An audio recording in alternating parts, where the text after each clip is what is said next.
Welcome to Talent Horizon, your guide to AI applications for the staffing and recruitment industry. Hi everyone, welcome to another episode of Talent Horizon. I'm your host Helge, and together we'll explore the intersection of AI and recruitment. And I'm Lee. We've created Talent Horizon especially for professionals in the recruitment industry. Our aim? To simplify the world of AI, making it accessible and relevant for you. We'll share insights, trends, advice, turning complex ideas into practical knowledge that you can use to grow your business. So in today's episode, we're extremely privileged to have a guest who lives and breathes talent acquisition and has made significant strides in integrating AI into the process. A well-respected name in the industry with a solid background in business advisory, strategic development and leadership coaching. He's none other than Kalpesh Baxi. Welcome to Talent Horizon. Thank you very much, Lee. Thank you very much, Helga. I'm very happy to be on the Talent Horizons podcast. Cool. We're very happy to have you as well. Before we start talking about tech and recruitment, I'm curious, how often do you think about the Roman Empire, Kalpesh? The Roman Empire, I have to say, not very often. Probably the first time this year, if I'm honest. Okay. How about you, Lee? Similarly, I'm trying to think.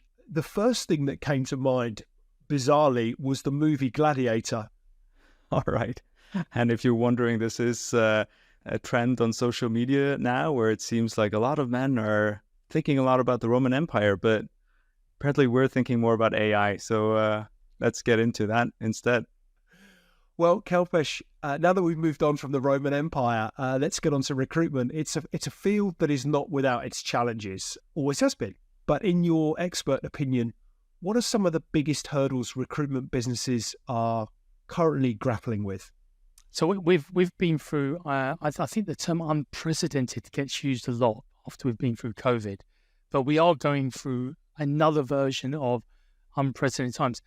If you're a recruiter in pretty much anywhere in the world, there's a couple of different factors that you're trying to battle at the moment. Some are external, some are internal. I think from an external point of view, we are in changing market conditions. A number of businesses were built off of the back of high COVID numbers, the performance coming through off the back of COVID, the demand. We're seeing that normalization kicking in into job numbers and recruitment numbers. Still very high, to be clear. We are still above 2019 normalization numbers. In view of what we're going to be talking about today, I think AI is up there. It's on the leaders I talk to, whether you're a 1,000-person staffing company or a 10-person staffing company. Everyone is trying to work out what this AI thing, and I call it the thing, is, and how does it fit into how I operate and how I deliver a great service for my client. And then I think the final part is really, everyone's trying to predict the future at the moment. We are in a really weird time where we're dealing with a war, we're dealing with crazy oil prices, companies are going through inflation at the moment, and you speak to a lot of economies around the world, they're on that borderline recession element. And then you flip that internally, where most recruiters now are going, well, okay, we hired a whole bunch of people in the last couple of years to deliver a service, and that service was, we had jobs coming in for fun. So all you have to be able to do is learn how to deliver, which was really good when you had jobs coming in for fun and high demand. But we're now flipping that model back. And if you're a recruitment owner, you're trying to understand your financial metrics, what makes sense, how do you shape your business for the future. Caveated with that is this tech stack that you spent lots of money on in the last couple of years as part of a digital transformation. Is it really fit for purpose? That's a question many companies are now asking. That's a very valuable perspective, Kalpesh. And with these challenges, I mean, there must be a lot of managers, both in recruitment and staffing, but also any other industry which is trying to tackle these same kind of things. What are some successful strategies or methodologies that you're seeing that they use to kind of understand how to use AI? How do you deal with this? So there are, you'll laugh because I know this is your day job in terms of operating this world, but there are two types of leaders at the moment in recruitment and staffing. Type one is, it doesn't affect me, I'll be fine, I'm going to carry on. And they're almost, oblivious to what it can do and, trundling on the same way they've always trundled on. Type 2 are the leaders that are going out there at the moment and trying to understand what this new world is and how the landscape operates. And where I'm seeing is those leaders that are type 2, that are going out and understanding AI, they may not fully understand the implications or how it impacts the business, but they're starting to go on that journey to say, okay, tomorrow my business will be different from today. What might I need to start thinking about changing what I do? And I think the third element is, and one of the things I'm talking to quite a lot of companies about at the moment is productization. A lot of recruiters, if you think about the fundamental service of recruitment is you do perm or you provide contract or temp.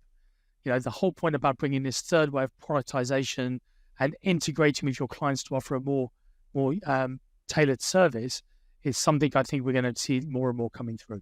A fascinating insight there, Kalpesh. With industry trends being so fluid, how perhaps do you see these trends shaping the way recruitment business operate? And in this shifting landscape, what's the role that AI is playing?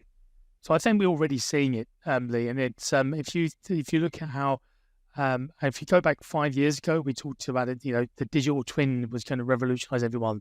Then we had robotic process automation that was going to revolutionize the industry. I think what we've seen as we go along the journey is AI will have a part to play in how we operate. So I was reading over the weekend a report from LinkedIn about the future of work, and there was a really good graphic towards the end of it about talking about 3 different types of industries or 3 different types of job type. One was a teacher, one was a healthcare worker, and one was a construction worker, and understanding what percentage of their job AI can take over. And it's really interesting when you start thinking about even industries like construction, which really are a physical industry.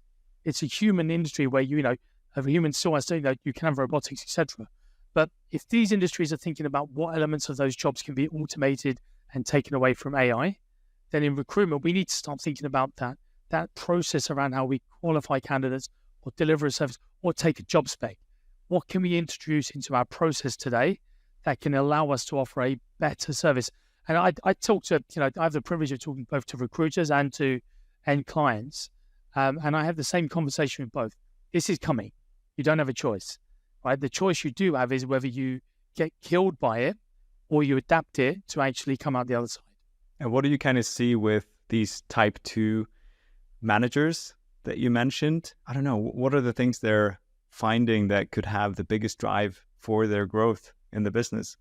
So the 2 key things that they are doing right now is, one, they're looking outside in. So they are talking to their clients. They're talking to their customers about what they are doing, how they're integrating AI, how they're going to be using it in their hiring process of the future. They're also going out to industry specialists. There are a number of different publications that you can use, but to understand what technology is coming in and what will be replaced. The real good type 2s, the type 2 leaders, are also talking to their CRM or their ATS vendors to understand about how those products are evolving and what's coming next. I'm quite lucky to be part of a number of these panels, and pretty much every CRM vendor or ATS vendor has some form of AI now embedded in their offering. And then the final part that those type 2 managers are doing is they're actually looking at their workflows and their processes in their businesses to say, okay, these are the people I employ in my business. This is how they do their job today. If AI comes in tomorrow, what do they now need to do in their job? It's not about replacing them or reducing costs. It's about making them more optimized to do that piece that you need the humans on. How do you envision this, the future of staffing agencies? Like, how will the future staffing agency look like? It's a really good question. And I'd love to give you a definitive, everyone's agreeing on this. I think the one thing everyone agrees on, and Lee touched on it as a starting point, this is a $457 billion industry globally. Okay. This industry is not going away. So I think the one thing I would say to everyone is staffing is not disappearing. It's not a dying industry. What staffing does need to do is think about, right, which part of the current job can be automated or where technology can be used? And in which part do you have that human or that value add that the recruiter can provide the customer to? And when I talk about customer, I think it's really important. There are 2 customers in recruitment for people that don't understand. There's the client who pays your invoice, and there's the candidate who you could argue is your product, but also is the person you're helping finding jobs. AI will help both categories of customer, but they'll help them differently. Yeah. In my mind, I also see almost the recruiter as a part of this. So it's like a triangle where it's a 3-part marketplace almost. If you think about how software helps it. So yes, it's the customer, it's the candidate, but the recruiter is also a part of that. But what are some of the main use cases that you've seen have been helpful and successful for staffing agencies implementing new technology? So I think there's probably, if I just focus on two key areas to just give you two different dimensions. If I talk about from the candidate side or the sourcing side, where I've seen some very good examples recently is companies using technology to help take the job spec, to actually decipher the job spec. Then they're using technology, AI, which we call it AI for simplicity, technology to understand, okay, well, this is the skills that this company is looking for. But actually, from an adjacency point of view, these are the skills that we think, actually, if these CV skills exist on a CV or some form of assessment, they could be translated to help that person deliver this job. So stage one is how do you take the job spec? Stage two is how you do the matching exercise between searching your own database, and I think one of the things I should have mentioned earlier on is we're seeing a trend now where if you're a staffing company that's been going for 5-10 years, you will have a database. One of the behaviors that crept in during COVID was everyone kept looking for new candidates and new people. So rather than searching their own database, I think we're already seeing a shift back where people are trying to say, I have these 5, 10, 15, 20,000, a million people, whatever it might be. Who in my existing database can I potentially match up to these opportunities rather than go to search for new people? So that's one side of it. It's the job spec taking and the matching.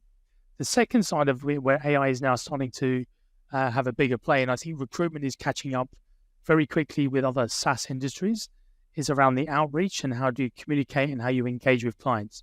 So, traditionally the recruiter is always around send an email, send a LinkedIn email, have a telephone call. We're now using those outreach tools to have interactions with clients to actually have better engagement. So that BD aspect and that relationship management aspect that we're trying to do with clients, there is more AI now creeping into that than traditionally we're experienced.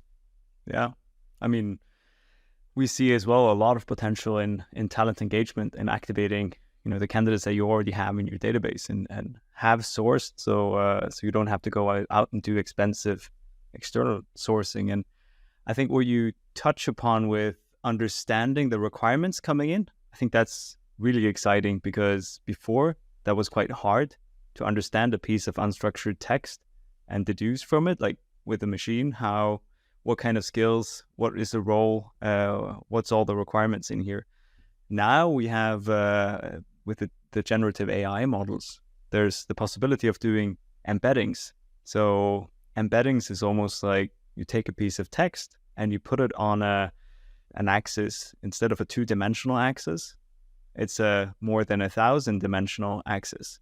So you get a vector, which is a point on this axis, and then you can take another piece of text, you can put it on the same kind of axis, and you can compare the similarity between these 2 points, basically. Before that was really hard because you had to have a huge amount of text to train such a model, and you basically had to have seen most of the text that you provided as input. Now with the generative AI models, you can do this kind of embedding and find similarities, which then helps you find, what kind of requirements is needed for this job, because what other jobs is it similar to? And then you can also extract candidates that have worked similar kind of jobs. So open up for a lot of use cases. But I think you're right. You're where I think you just something actually, and I'm not a technologist, to be really clear. I'm a commercial person that understands staffing, and I've had my 10,000 hours. But I think where we're moving forward, you need that technology viewpoint crossed over with the domain expertise to be able to offer that service to clients to understand, okay, this is not, you can't replace a recruiter. The recruiter still has to be able to interpret the AI and the outcomes that come through to help you make those matches, to make sure there is no bias, there is no false triggers coming through. So it's, but you still need both. And I said your point, Helga, was absolutely right, that you need the technologist in the room, and you need the recruitment expert to be able to cross over to ensure the solution is right. Yeah, V&D talked about that before, that staffing agencies are going more and more from just being in the people business to becoming more of a technology business, actually, which is a huge shift, and it requires a different kind of mindset. I think the thing that strikes me is the harmonization of traditional recruitment techniques with AI is, the power is very evident.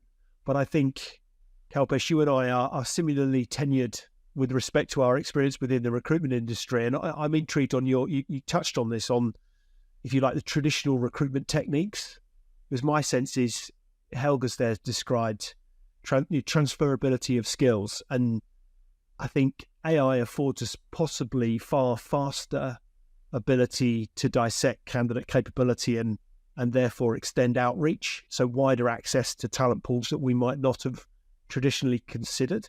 But you still need those traditional recruitment techniques to understand client need and candidate need. And I think that's my sense is there's a lot of harmonization between the two. I wonder what your take is on those sort of traditional recruitment techniques that you would have experienced. Do they still have a place? Yeah, do they still have a place? Yes, 100%. Yeah, and look, otherwise we're both out of work, Lee. So are 200,000 recruiters in the UK. But I think the point is, look, this is the evolution. We touched on it quite early on. We talked about when job boards came in, it was gonna kill recruitment. When LinkedIn came in, it was going to kill recruitment. Now the reality is, LinkedIn's biggest customer today is recruiters. So I think this, as a next step coming through, is if we think about those additional data points that you now get using AI, what there's two things that people are trying to do. Recruiters are trying to find candidates that can solve a client's problem, and clients are trying to hire individuals that can solve their problems, right? So there's a commonality there. In the old world, pre-AI, which feels like a long time ago at the moment, but it was very much around, well, okay, it's going to be based on what does a recruiter think? What has a recruiter heard? What is it potentially we've taken from other data sources we can acquire, and then package it accordingly. What we're now able to do with AI is pick up additional data points to say, look, we think this person is a 70% match based on all of this data, all of this evidence that we've surfaced. And I'm working with a bunch of startups, and I think I've mentioned to you before, Helga, as well. I kind of like some of the new minds coming in, in this industry. And, one of the things I'm talking to one organization about is how we use gaming profiles to understand what someone's skills and competencies are, potentially, that we can translate. So if we start using AI and these different data points, what should happen is organizations make better hiring decisions, and recruiters can surface a bigger volume of candidates that could be potential opportunities. How do you think about, recruiters' role in the future? They have a role, but how will the skill sets needed change? I mean, if we think about banking, we probably would have said the same a few years ago. There will always be a person-to-person interaction when doing banking, and now we're seeing there's not a lot of that. Instead, you have different profiles, different skills of the people working in a bank. And I can kind of, see that what we're doing in Globus AI, we're automating a lot of the process, the hassle in the recruitment process. I've just created my own personal avatar as well now with AI. I can recreate my voice in any kind of language. So it's very different. You can almost get the feeling of having a personal interaction with someone, but the skill sets that you need to set this up is more about, training the AI, understanding technology, how to put everything together. Do you see that happening also with recruiters? They're not going to become technologists. Let's be really clear, right? Recruiters aren't going to all of a sudden become AI engineers. If they are, they probably would have had that DNA already. What recruiters will end up becoming experts in is probably three core areas. One is around that relationship element that you require more and more, because AI will not be able to replace that part of it. So it's that relationship manager with the client or the candidate, or actually taking that one piece of information to help other people on the journey. The second part of it for me is, and again, if you look at the evolution of what the recruiter, I started in 1997. We were still faxing CVs, to put it into context. When I joined, my day one in my company, my boss said to me, "Faxes are going to revolutionize our industry." It's like, come on, really? a year later, we were talking about email addresses. But I think that the recruiter will become more analytical. Will need to have some basic understanding of how do I take this data and pull out the trends that are relevant. And to some extent, they've been doing this for years.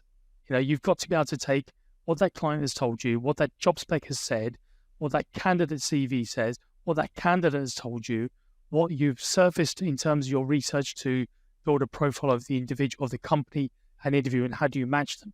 That fundamental skill has not changed. What will change is the tools you use and the amount of data you get. So you need to be able to go, right, of these 100 data points, these 7, 10, 15 are the most relevant. So recruiters will now need to start becoming better at understanding insight and doing some analytics. But the relationship element of it, I don't think will ever go away. No, I agree. I think the relationship element will stay the same. Like there will be a need for that. I think everything else will become much easier in terms of skill sets needed. It will be incorporated into the software that you're using. One of the big challenges that I'm seeing right now is, navigating in this space. There's a myriad of different softwares popping up, doing all sorts of different things.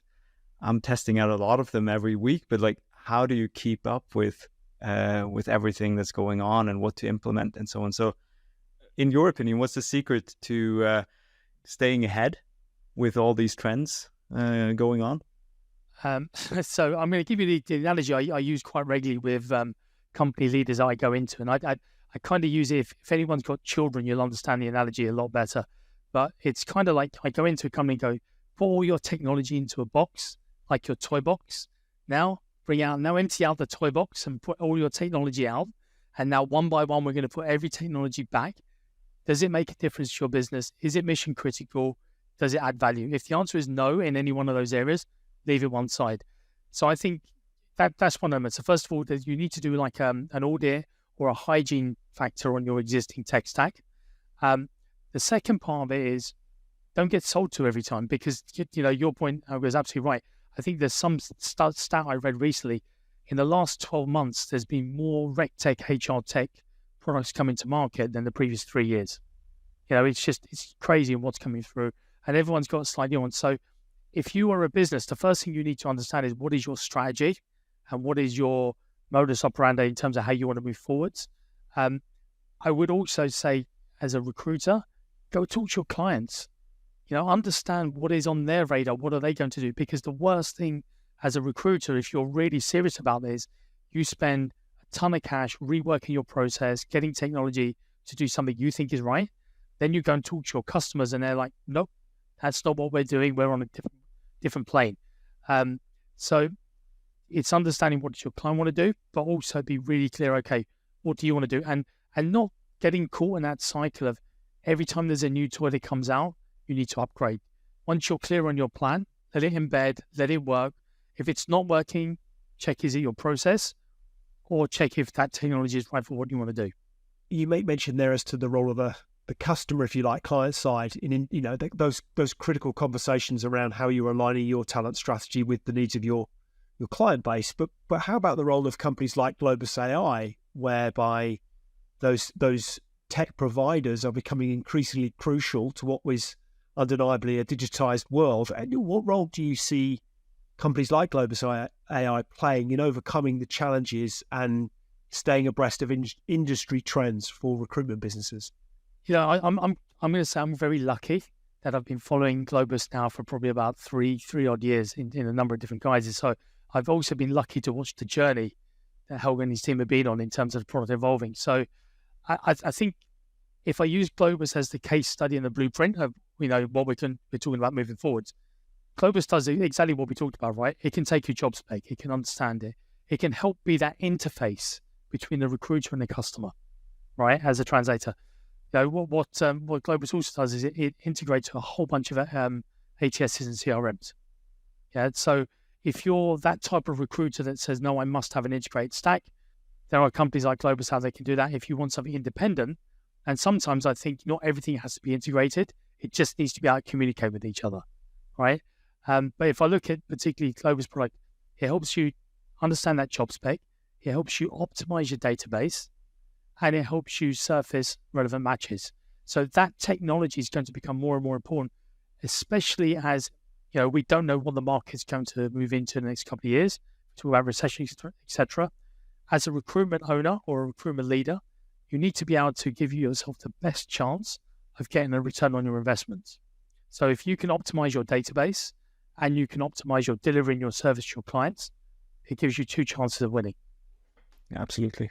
And I think just helping navigating this space is also an important role that we're trying to take, thereby having a podcast like this and discussing trends and educating the staffing industry on the trends going on with AI.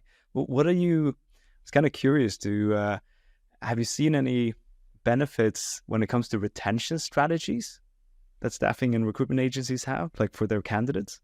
So different companies are trying to do different things in terms of that whole, that candidate club. At the moment, if you're a candidate, pretty much you'll either get spoken. Good recruiters will build those relationships, but it's still manual. Bad recruiters will forget about you until they need you again for the next opportunity. I think where things like AI are coming through, we're starting to see some clubs come through. We're now starting to see some candidate care programs come through.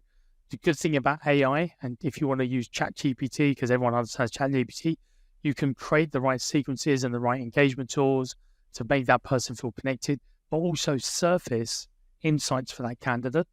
So, the worst thing you could ever do with a candidate is talk to them when you need them. It's how do you keep that relationship going when that candidate isn't looking for a job or doesn't need you right now, but you're at front of mind and they understand the value that you're bringing them. And if you think about generative AI, you can create some incredible content quite quickly now. You can. I was, we actually had a problem in Globus ourselves because everyone was using ChatGPT, but we had no control of what service they were using. So were they using OpenAI? Were they using something else? It was like, we don't have control. What if they put some of our personal data into ChatGPT?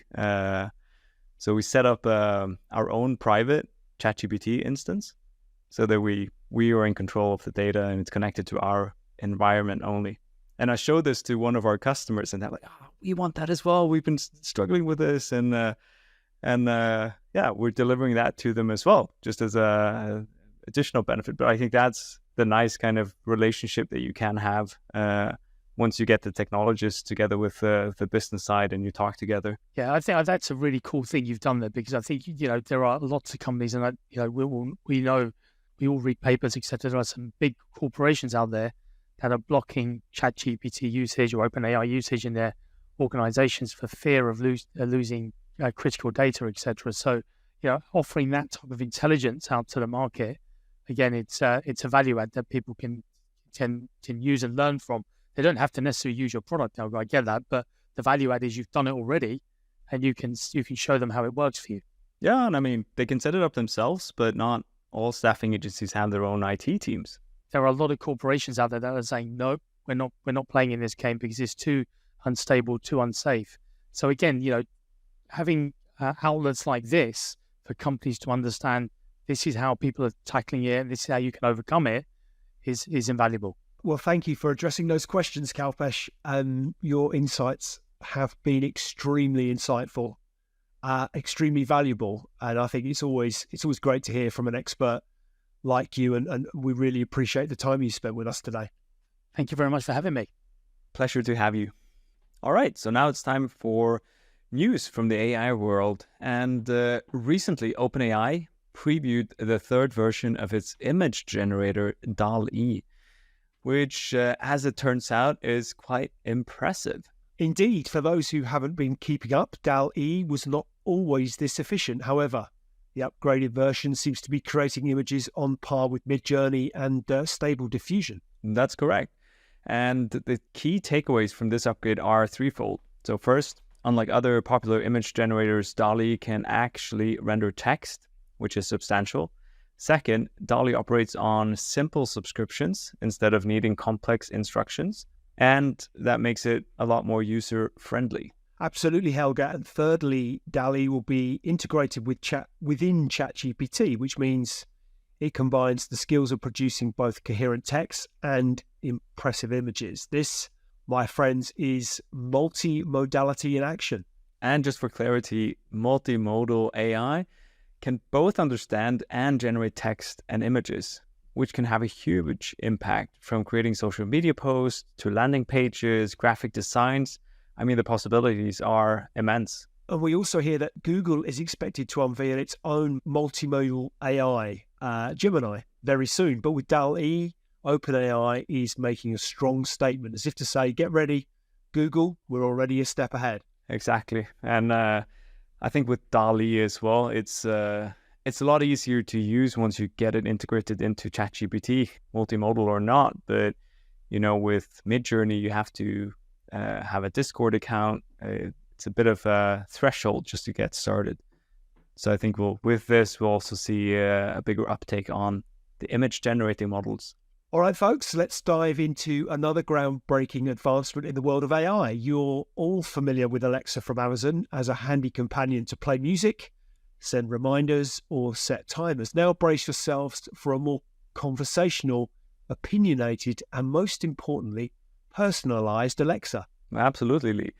I mean, Amazon recently revealed that it's working on AI upgrades to its smart home devices, which will transform Alexa from a mere task assistant into a competent conversational companion.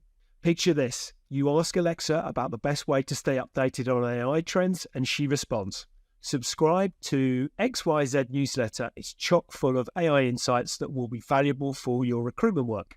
This back and forth conversational interaction can be significant for HR professionals and recruiters alike. Yeah, and furthermore, giving Alexa more personality makes it feel less like a programmed device and more like an assistant who understands your specific needs, and which can be helpful for HR professionals as well.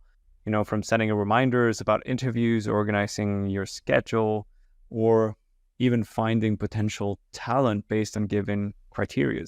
So Alexa's enhancement can make it a customized tool for recruitment even. That's a really worthwhile point, Helga, especially with the popularity of apps like Character AI, where users can choose from different AI chatbots. It's clear that the future of AI assistants is customizable.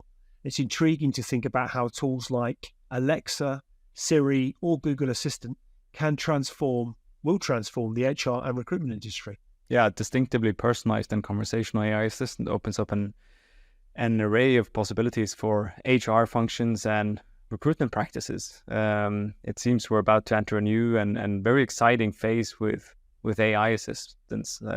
I was even listening to a podcast yesterday which discussed how a lot of people now are getting AI girlfriends because the technology is getting so good that they're getting this the personal relationship with an AI. Might seem a bit strange, but apparently for a lot of people who ends up in this situation, it's also very surprising.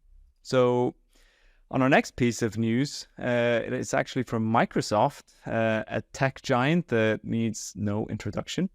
And they've been developing an AI assistant for work that is just around the corner. And I've been waiting for this for a long time.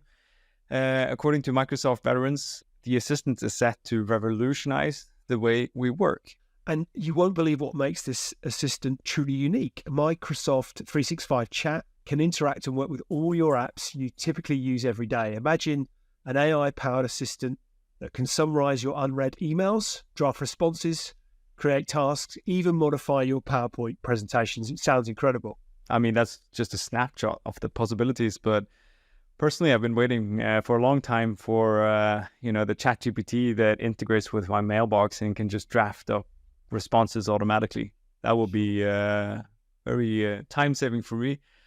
And this is designed to be smart, intuitive, and actually highly integrated into your work environment. So all the while predicting your needs with suggested tasks and actions. And I'm just thinking about it from a recruitment perspective, Helga. This would be, and even in the context of my working day, this could be and would be hugely transformative. I imagine an AI assistant that could help me with scheduling interviews, drafting communications to candidates, or even helping create a job posting based on certain criteria. Yeah, I think that's spot on. Being able to be more personalized with even more candidates and customers. I think that's what we'll end up with. And the best part is it's not a far off concept. This isn't just a demo version. We're expecting it to roll out on November 1st. So for businesses that use Microsoft, it's time to prepare. Yeah, and all these advancements in AI technology are really reshaping how we work. It presents a really exciting opportunity for our world of staffing and recruitment too. So let's look forward to a future where our work assistants are increasingly capable and intuitive. And who knows, maybe you end up getting a girlfriend AI as well at some point. And our final piece of news on a topic close to many listeners' hearts: how do you introduce your team to AI? Many team leaders often ask this question, and thankfully we have a useful 4Ps framework that might aid in that journey. So this approach could be a great starting point for those in HR and recruitment looking to leverage AI in their processes. And the first P stands for play. So the idea is to allow your team to experiment with new technologies. And this stage allows for exploration without any attached expectations. The second P is pilot. This involves choosing a specific project for your team to approach using the new tech. The goal here isn't to derive ROI instantly, but to learn and understand the nuances of the technology. And that brings us to the third P, which is protect. It's important to ensure that your team isn't penalized based on traditional KPIs during the pilot project. So this phase should be all about learning and experimenting. And lastly, the fourth P, which stands for provoke. Questions about return on investment, ethics, and implications should be encouraged rather than dismissed. This kind of open dialogue prevents costly mistakes and fosters learning. So in essence, adopting AI in your recruitment process doesn't have to be an intimidating leap. Use the 4 Ps. And I mean, it also reminds me of one of my previous positions, which was in Equinor. This was at the time when data science was kind of becoming a thing in the early stages. And we did the exact same thing. So I was able to get a team together and we experimented with different use cases. And after, I think it was 6 months, we piloted 3 prototypes. And we actually managed to show a very good business case for these three pilots. So just based on, the 4P approach. All right, that was an insightful episode, especially with insights from Kalpesh. We've covered a lot of ground today around the integration of AI in recruitment.